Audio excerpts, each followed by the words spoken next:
So just so you guys know, my name is Amy Wan. I am a former securities attorney. What I do now is I'm co-founder and CEO of SageWise. We do investor support and outsource compliance for security token issuers. And Marc, do you want to start us off really quick, 1 minute on who you are, what you do? Sure. Marc Boiron. I'm a partner at a law firm called Fisher Broyles in the blockchain and fintech practice, and my entire practice is focused on the blockchain space, with most of that being security token offerings and other kind of issues relating to security tokens. And I'm Dina, Ellis, Rochkind. I am in the fintech and payments practice at Paul Hastings Law Firm. I spent most of my career on Capitol Hill, working on House Financial Services and Senate banking, drafted over almost every major financial services piece of law over the last 20 years, including being the lead on the Jobs Act, in the lead Senate staffer of the Jobs Act, which will be very relevant today since most STOs are really just private placements using the provisions of the Jobs Act. And I just want to say that, unlike the rest of the lawyers here, I spent most of my career writing the laws, and then these guys, they mess them up. My name is Marty Tate. I'm a partner with Carmen Lenhoff Israelson. We're a boutique corporate finance firm based out of Salt Lake City.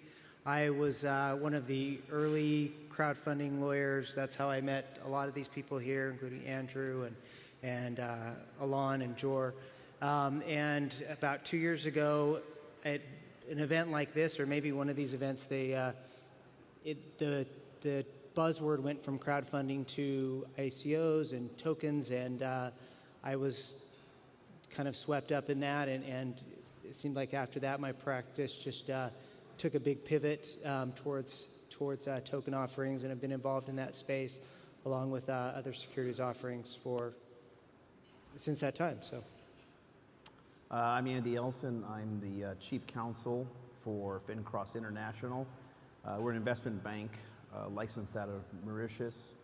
We're focusing on digital assets, so bringing a new approach to fintech under a regulated kind of whitelisted approach. My background is I helped architect a lot of the regulatory architecture around telecom back in the 90s with AT&T, Comcast, and a number of other companies during that stint.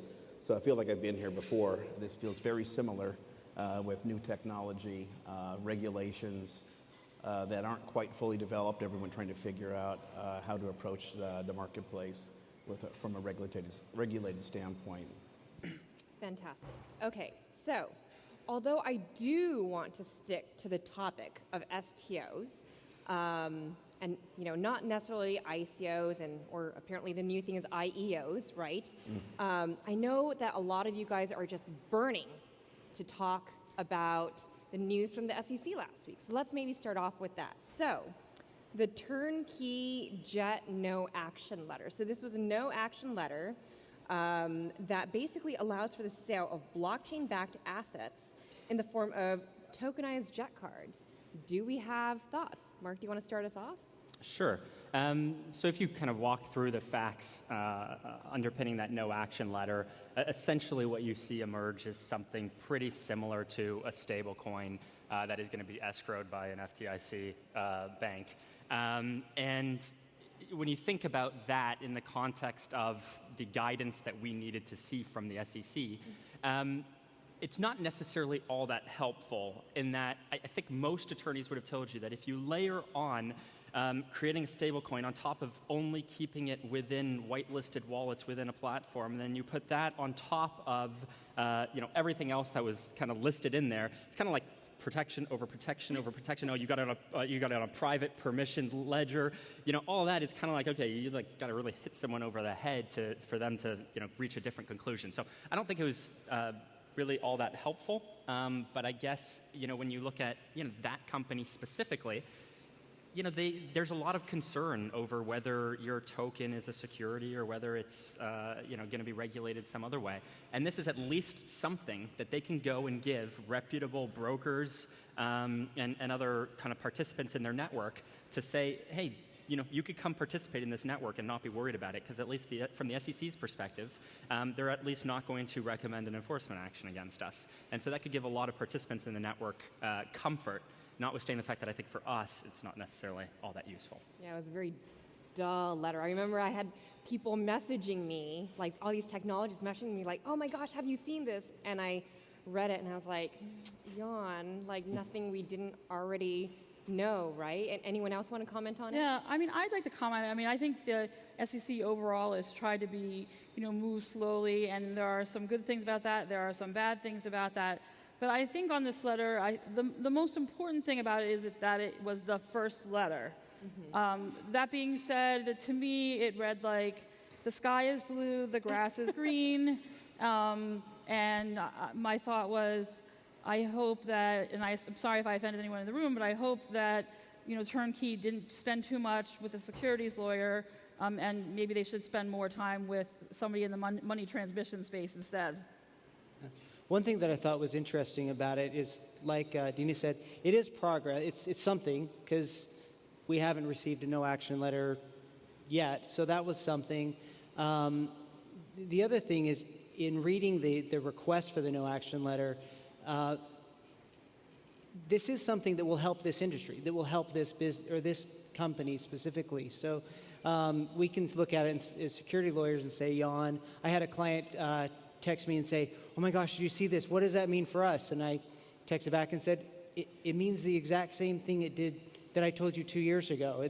There's not a lot that's revelatory about it, but it does, like you said, it's progress, and it's something that shows that they're thinking about it. Well, good for them.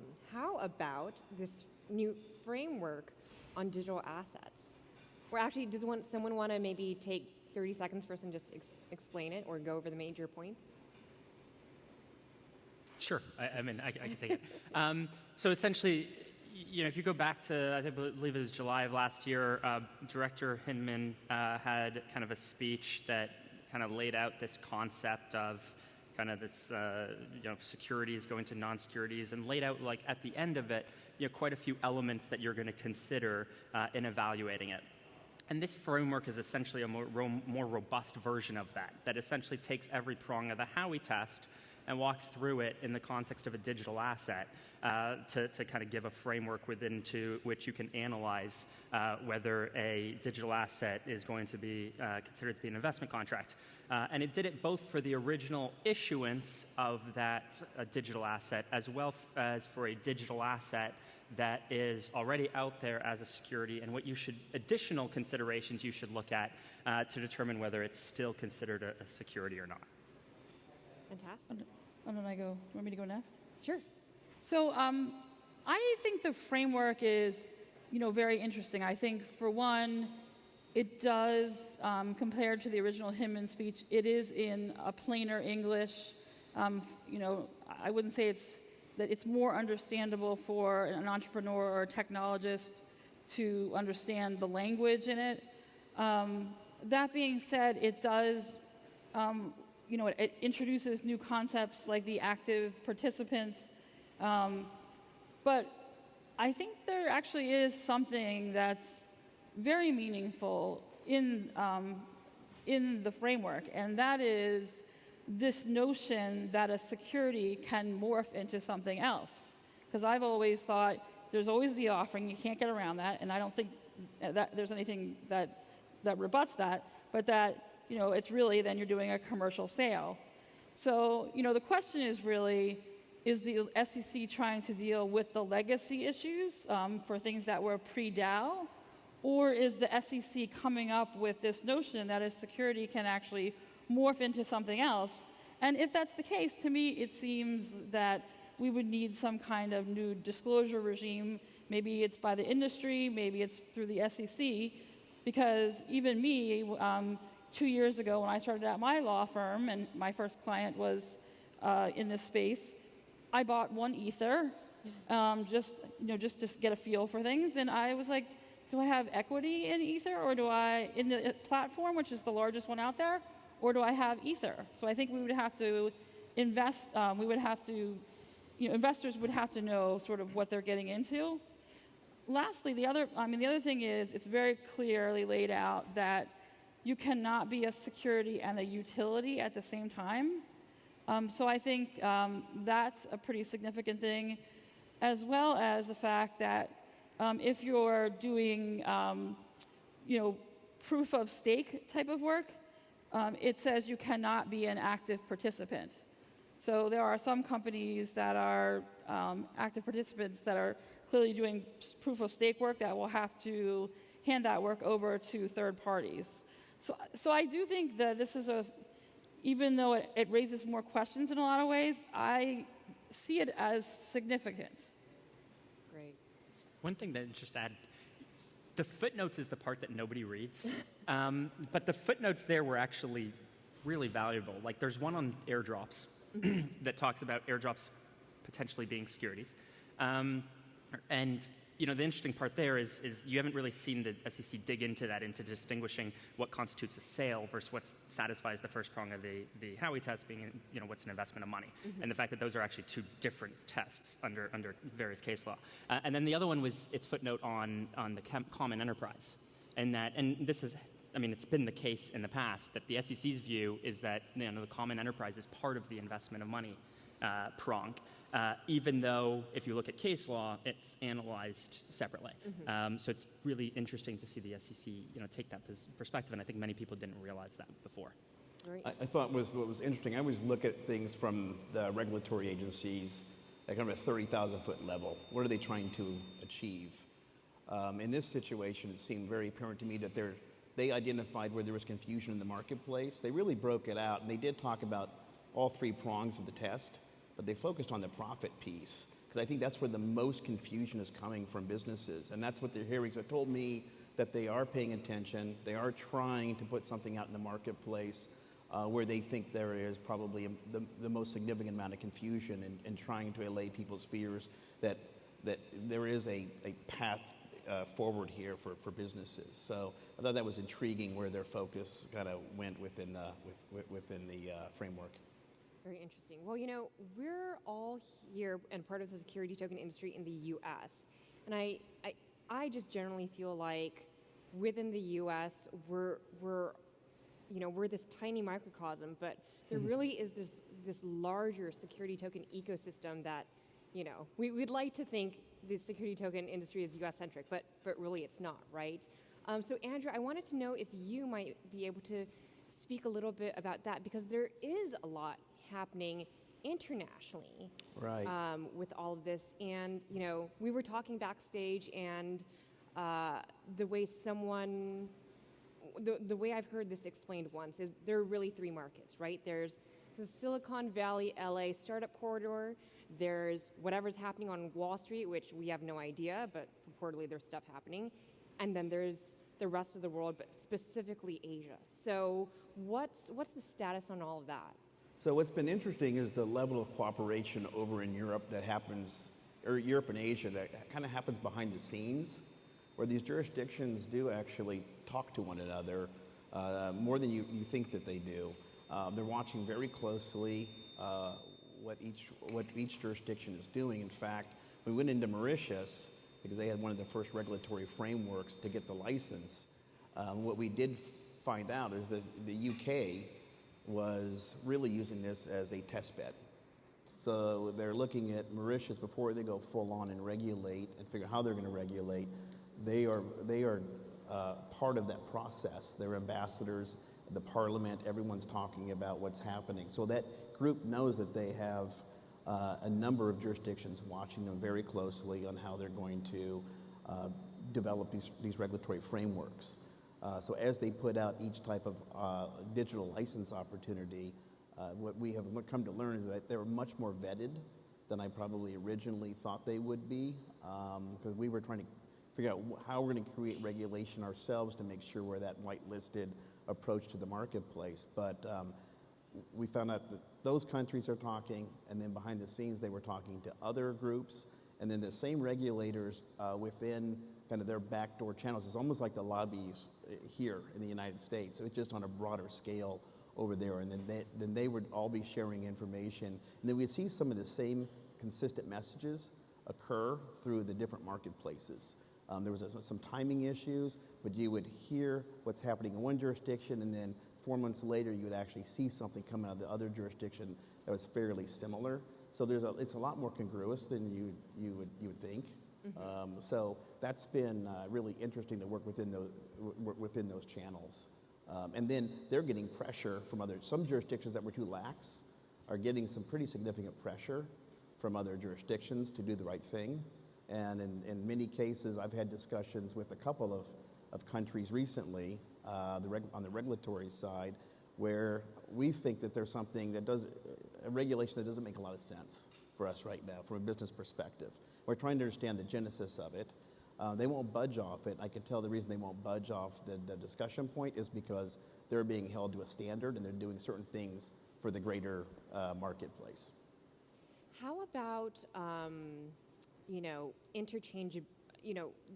interchangeability or the meshing together of technology, right? Because the regulatory regime we have around security tokens here in the U.S. it may be similar to that of other countries, but in many ways it's often very different. So if there's an issuer that is, issuing tokens both in the U.S. and abroad, from technology perspective, how does that play out? Do the pipelines fit together? Are they going to fit together? So far, the ones that we've seen, there is a pretty good fit on those pipelines. There have been some issues, but they're mostly developing on consistent platforms. The platform we're developing, we're using pretty much a U.S. Driven team with developers all over the world, and the platforms that we're on are similar to most of the platforms others are on. So I do think people understand that there has to be interoperability between these different systems. And that's getting better than it was a year ago. Great. Well, let's talk about Reg A+ for a bit. There are a lot of Reg A+ filings in the pipeline for security tokens, and none of them have been approved or qualified. What's up with that? When can we expect to see something? Any comments? So Marc and I were talking about this earlier, and this goes to that thing of, hey, did I miss something? Because we had a conversation a few weeks ago where we were talking about that, and Marc said, well, yeah, but there's Start Engine. And I said, well, wait, So Start Engine, like a lot of companies, filed the Reg A+. That was offering, they actually had two classes of security tokens that they were offering. And it was qualified, but it was substantially different than what it originally came out as. And I know I filed several Reg A pluses that are still just in the pipeline, working their way through. And I think and maybe Marc can explain this a little bit better. He was trying to educate me a little bit this morning on this, but what they basically took out everything that had to do with blockchain, with secondary markets, with tokenization, and they stripped that out and just went with a really simple, basically, we're doing as certificates that may later be issued as tokens. Is that correct? Yeah. More or less? Yeah. I mean, the interesting thing is, how do you look at the security, right? So, like, from one perspective, you see a lot of Reg A+ offerings that, say we are issuing a token, and, they focus on the token as the security, and that's what they're issuing. I view Start Engine's Reg A+ offering as being qualified, notwithstanding the fact that tokenizing a stock certificate for a Delaware company doesn't actually make sense. Leaving that side apart, the concept of having a equity on a blockchain makes a lot of sense. And to me, a qualification by the SEC of an offering that says we may, and it would be better if it says we will, it would have been better from my perspective from the SEC qualifying it, tokenize our equity, in that what we mean by that is we are going to have our equity on a blockchain. To me, that's just as good as tokenization. To me, that's your stock ledger is now living on the blockchain, and you now have the freedom to transfer it. Now, obviously they didn't say whether that'd be, permissioned or permissionless, and the SEC is going to have a very different perspective on those two things. But ultimately, to me, you've got now an offering where the SEC knows that you have an issuer who is planning on issuing tokens and having their stock ledger on a blockchain, and they've qualified it. Yeah. So, can I speak a little bit about Reg A+? So I can speak to the why, and I can speak to potentially how to move forward. So I was the lead on Reg A+ in the Senate. It was a Tester Toomey bill that got rolled into the Jobs Act. Reg A+, Jay Clayton is very consistent about his concerns about retail investors across the board. I think this is a very consistent view with Bitcoin ETFs and why you haven't seen one approved. So if you think about, Reg A+, the limit can be lifted every 2 years. So during the Obama administration, wasn't lifted, came up for review again, and Jay Clayton sided with the 2 Democrat commissioners and didn't increase the limit. So he is, I think, of the mindset of that we, probably most of us in this room, have gotten beyond, that it's concern about that retail investor investing in a startup. Now, I think it's ridiculous for people to be filing Reg A pluses, not that they're doing that, but for them to file something and to get no response out of the SEC, especially if the only difference is the underlying technology, which I've had clients that have had the same advice, like take the language out about blockchain or your technology. So to me, I think a very concerted effort, and I do lobbying work, to put some pressure on the SEC to at least respond is probably necessary, and there are a lot of companies in that space. I think the only way you're going to start to shake this loose is through that type of pressure from Congress. And just to be clear, they are responding. It's just the letters that the comment letters you're getting back, it's like 85-90% of the comments relate to blockchain, secondary trading, all of these questions that they have regarding, and some of them relate to the technology, some of them relate to the regulation, because I think there are a lot of uncertainties, and I think maybe the SEC is trying to fish for the answers from securities lawyers and from the industry itself, or maybe because I don't know if they know. I think that might be part of the issue. I still think that they're confusing sort of the whole cryptocurrency ICO space with Reg A+, and so when you add those things together, plus retail investors, it sets off alarms for them, and so therefore, you're not, again, that they're being overly cautious, and you're not getting approvals. So I have a prediction, and I think that every Reg A+ filing that is basically going to go into their offering memorandum, delete the word token, put back in shares or bond or whatever, note, whatever it is, file the same darn thing back to the SEC. It'll probably get qualified, and then go issue tokens, because it's just a different, the form that the security in is just, it's different. And so my question then is this a missed opportunity for the SEC to be engaging in this discussion? Yeah, I mean, to me, this is, I think the SEC has done an amazing job on the utility token side. Like, really, they've been super smart about how they've approached it. Slower than I would have liked, but very smart. But Reg A+ is their big opportunity that they've missed. It's the one thing that would help satisfy kind of the let's call it traditional crypto community, and help move things forward from everyone who's looking, in the crowdfunding community in general. And it's not even that the issue being that they haven't really qualified money. It's that they haven't come out and publicly said, and they know, they're very aware of it, that everyone's asking for this. The exact same thing they did with that framework, they should say, here are our, they did it with the in the context of investment companies in terms of what they want to see from investment companies. And they basically said, hey, we've got issues with liquidity and things of that nature. It's the exact same thing with Reg A+. Here is our 5 issues. Industry, go figure out those 5 issues, and then come back to us, and we're going to start qualifying them.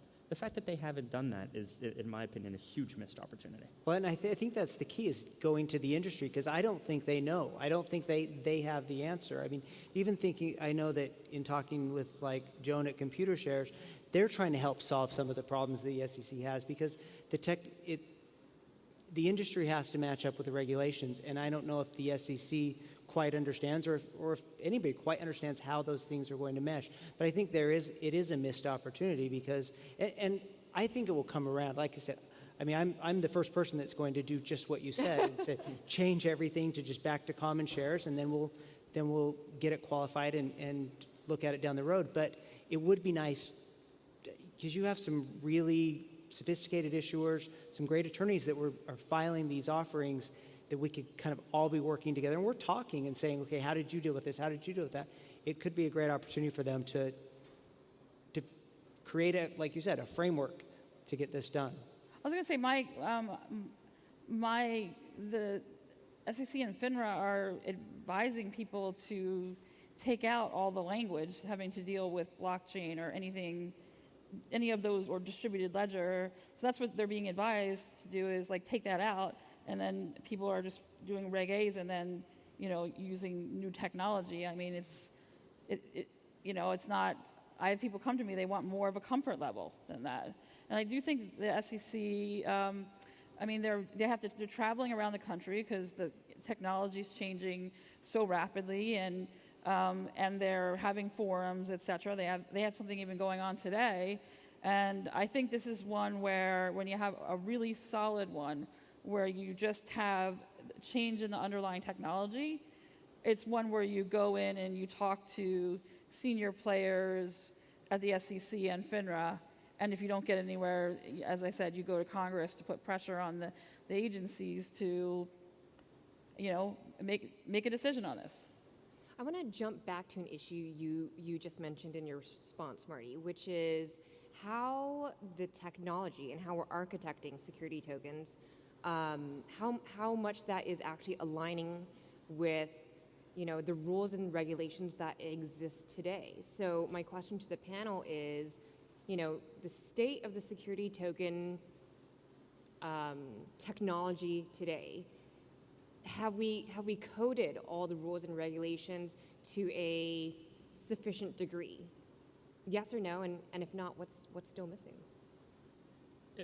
My view is, first of all, what the different platforms are doing is so different. When you look at, Ravencoin will call itself a protocol for security tokens, and then move a little bit further away from the decentralized platform to Polymath, and then move further away from that, and you have, the TokenSofts and the securitized security and things of that nature. Those are completely different approaches. Then take what the exchanges are doing, fairly ATSs. You look at what Open Finance is doing is looking very different from what T0 is doing. And if you look at it, the answer is, I understand the SEC's perspective and being a little kind of confused. Well, what are you going to do? There's no good answer to that. And I think the answer is, if you look at like what T0 is doing, there is absolutely no reason that the SEC should not feel comfortable with issuers who are going to, and let's just say they work with T0 on the issuance side as well, but especially on the listing side. T0 rebuilt what you have in the securities industry in the first place, minus DTCC, which my initial reaction was, how dare you? This is not far enough removed from what we've seen, and we don't need transfer agents, and we can get rid of all those intermediaries. But as a first step, they've cut somebody out, and there should be a lot of comfort that you could do there. And they'll probably walk through the process and continue to kind of remove folks from the ecosystem. So my point in saying that is there is no answer in terms of what the technology, who's doing what right. Everybody's doing things differently, but there are solutions out there based on what everybody's doing that should be able to satisfy the SEC. Okay, then I have a slightly different question, which is, from a legal and regulatory perspective, what is still missing out there in the ecosystem today that is needed to propel the security token industry forward? Let me take a crack at this. I think the issue is, I worked on e-sign And when I was working on e-sign, that is before, it ages me, this was before signatures and documents could be legally binding if they weren't on paper. And there was this great amount of fear, and we had all these arguments about like making everything stay on paper. And I was convinced that those people would have been the people who argued that we should stay with stones versus with paper because stones are more permanent than paper. So I feel like we're going through something very similar right now. And the reality is that, Jobs Act, we scratched the surface of some of the changes that need to be made because of technological changes, including the internet. But the laws are still rooted in 33, 34, and 40. And I think the banking laws have been overhauled, and the securities laws really need to be technology neutral and need some upgrades. A lot of things, a lot of changes and need to be upgraded on a bipartisan basis. I agree, but I almost think that with this technology, you could build the security token industry as it is that follows all these laws, but the technology basically makes a lot of the middlemen, a lot of the players obsolete. And yet, in the actual rules, the regulations, you are, in some cases, required to have these people. Well, and that's the issue because, you're talking about established players, right? Established players that have a lot at stake, established players that have a presence in terms of either lobbying or have a presence in terms of their access to folks in the SEC and on Capitol Hill. So it's very hard to root up established players that have been around for a long time and are spending a lot of time and resources in the political process. But I think, there is some wisdom in the SEC getting their arms around things because the technology is changing quite rapidly. We're moving from proof of work to proof of stake.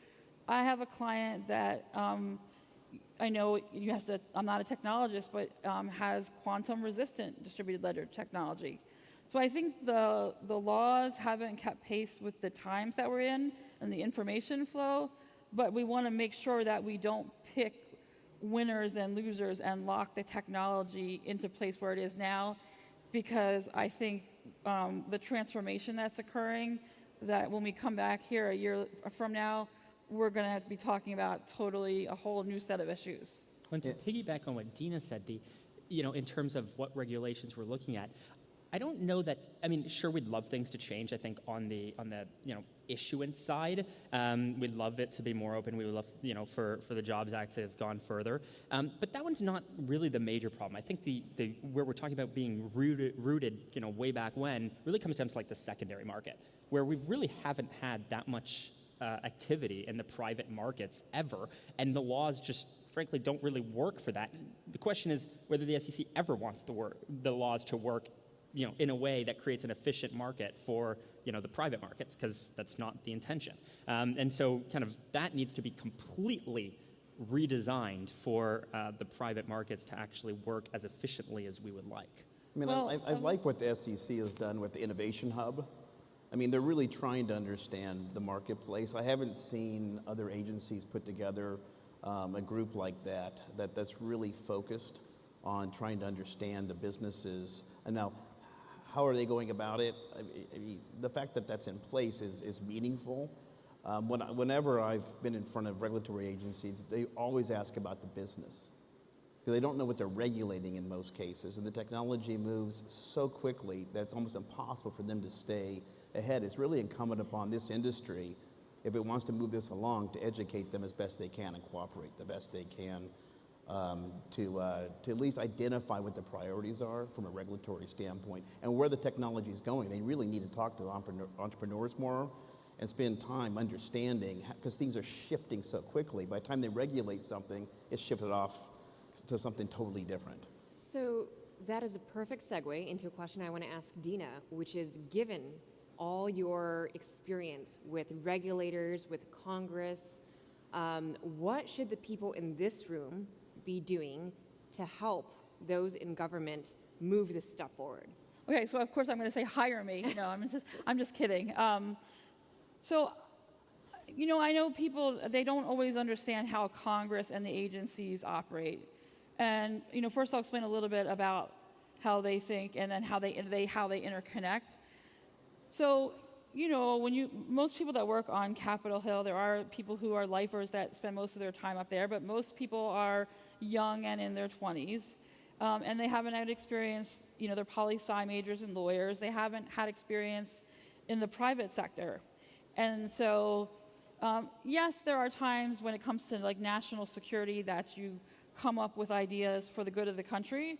But generally speaking, when you're working on, technology issues or financial services issues, you need to be working with industry players and learning from them about what needs to be done. So you would be working with industry players to help draft the legislation, to help figure out, what kind of hearings you should be holding. And it's not that it's dirty, it's just that the Hill has no way of knowing what's going on in the private sector. I mean, similarly in the agencies are more, they go deeper because they're into the weeds a little bit more with regulations. But at the end of the day, the agencies, they don't really know what's happening inside of your businesses. So it really takes like going up there and talking to key players.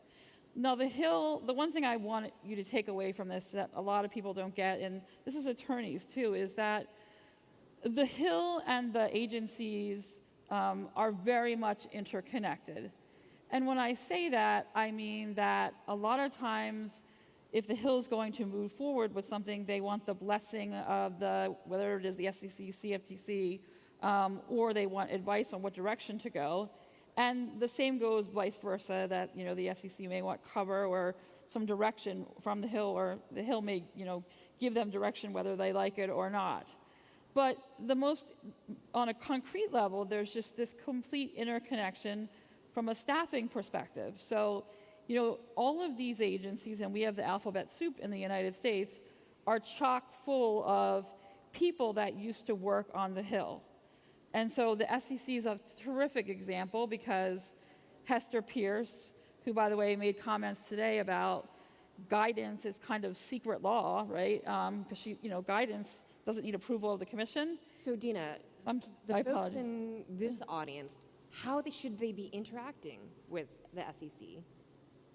I mean, you can interact through the FinHub, but if you're really at a point that you're getting stuck, you need an expert that can take you in to see the senior players at the SEC. So to take you in to see, whether it's Valerie Stefanik or the individual commissioners themselves, if you're stuck, that's the only way to knock it loose. And then if you don't get anywhere, you do everything you have to do in the agency, and you're still not getting anywhere. And by the way, I think the SEC has been very open door and great about taking meetings, et cetera. But if you're desperate and something's just not going anywhere, that's when you use the Hill to start putting pressure, whether it's through phone calls or bipartisan letters, or even, we can talk about Token Taxonomy Act, which is going to be, the new version is going to be introduced either today or tomorrow. Now, it probably, even the drafters would admit it has it's not going to be easy to get it done. It's referred to 4 separate committees in the House, which makes it hard to get done. That being said, it creates a dialogue, and the SEC is watching and looking at what is in that token taxonomy bill. Fantastic. Just by the way, and Marc can probably speak to this as well, but we've had tremendous success with some of my clients just contacting the SEC, working with them, asking them questions, getting feedback. Same with other regulators. As Andrew said earlier, one of the issues we have here in the U.S. is there's multiple agencies that you've got to work with. And the sale of tokens, especially when we were talking about ICOs, it touched all sorts of different sets of regulations. But I feel like and Dina alluded to this, there really has been an open door, and the SEC has encouraged, these regulators have encouraged dialogue, so which I think is helpful. So we have about 3 minutes left. So quickly, let's just go down the line in 30 seconds. It's free legal advice time, although caveat, this is not legal advice, this is for educational purposes only. What is the best one piece of advice you would give to someone who calls you up and says, hey, I want to do an STO? That's a good question. I think I would say why don't we immediately get a full team together that actually understands what you do in a security token offering. So let's get you in contact with an issuance platform. Let's start understanding like the actual structure of your token. Let's get a tax advisor involved, especially if we want any kind of creative token structuring to make sure that works. So basically, we're going to be spending a lot of money. No, it's a fair point. I think there's an efficient way to do it. Okay. I think there's other ways that take a lot longer, but I think you could be pretty efficient about it. Fantastic. Dina? So, I mean, I hate to sound like the SEC, but you need to listen to the facts and circumstances of what somebody's calling you about. If they just say, I want to do an STO and it's something very traditional, it's, essentially you're just advising them on how to do a private placement. And if it's something more complicated, like somebody wants to use smart contracts and have, those be an asset class, you may have to take that client. It might take you sitting down with a law firm for 5 to 6 hours just for us to figure out the different streams of work that would need to be done.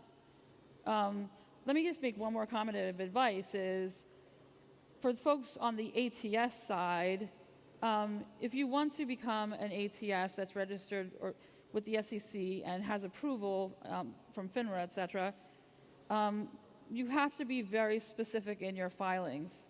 And there are a lot of exchanges out there that think they're an ATS that has the approvals from the SEC, but they do not.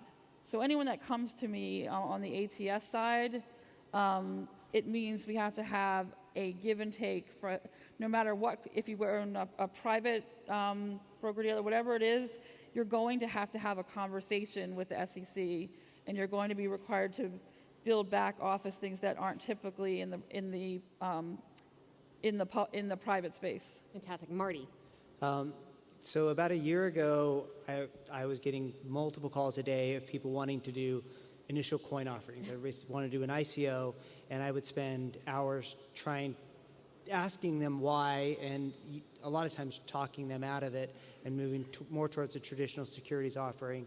I would say now if somebody comes and says, hey, I want to do an STO, they understand what that is, hopefully, and they know what that means, and they have a specific reason for doing that. My advice would just be, okay, as you go into this, you have to think about what unique features of a securitized token offering, what advantages would that provide over just a regular equity or debt offering. Hopefully they've thought about that, and then, like Marc said, putting that team together, marketing especially, how are you going to sell this, who's going to buy it, how is it going to be used, where is it going to be traded. All those things have to be answered before you should start. All right, last but not least, Andrew. Very quickly, I would just try to understand the business objectives first and the priorities that the business needs to achieve, and then we would talk about the approaches. Nice and simple. Thank you so much, guys.